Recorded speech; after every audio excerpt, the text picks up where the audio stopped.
بسم اللہ الرحمن الرحیم۔ السلام علیکم فرسٹ ایئر۔ آج ہم نے فتح مکہ میں مسلمانوں کی کامیابی کے اسباب اور اثرات کو دیکھنا ہے کہ وہ کون سی وجوہات تھی جس کی وجہ سے مسلمانوں کو کامیابی ہوئی۔ تو سب سے پہلے نصرت الہی ہے کہ اللہ تعالیٰ کی مدد جو تھی وہ ان کے شامل حال تھی، جس کی وجہ سے جو ہے وہ کفر کی تمام قوتوں پر ان کو جو تھا وہ غلبہ حاصل ہوا تھا، اور اہل مکہ کی اخلاقی شکست تھی کہ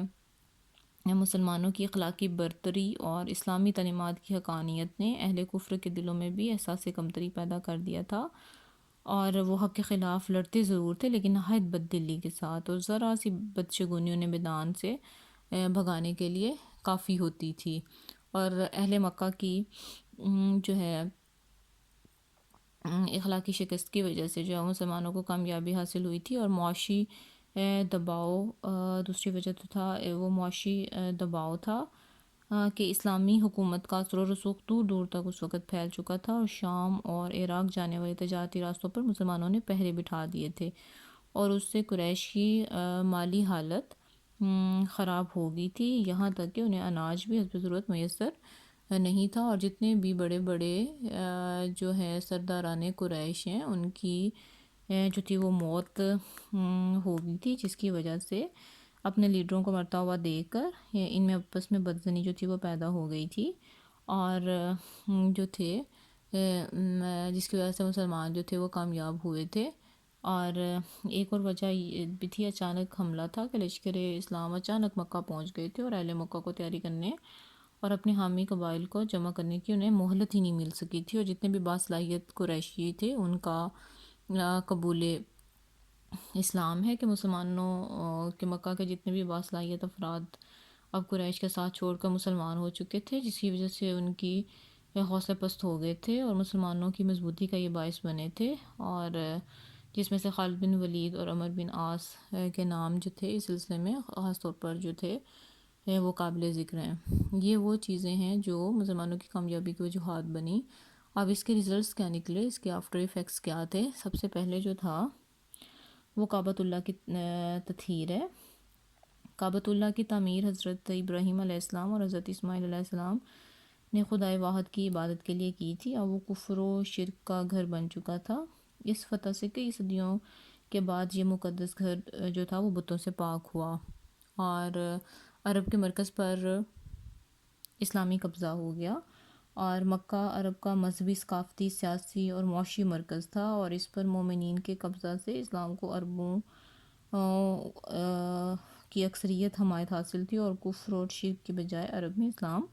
غالب قوت بن گیا تھا، اور اسلام کی وسیع اشاعت ہونا شروع ہو گئی تھی، اور بہت سے قبائل عرب نے اب تک اس وجہ سے اسلام قبول نہیں کیا تھا کہ ان کے قریش کے ساتھ حلیفانہ تعلقات تھے۔ جب خود قریش کی اکثریت مسلمان ہو گئی تو ان کے لیے بھی قبول اسلام کے راستے کھل گئے، اور انہوں نے خود مدینہ آ کر اسلام قبول کرنا شروع کر دیا، اور اگلے سال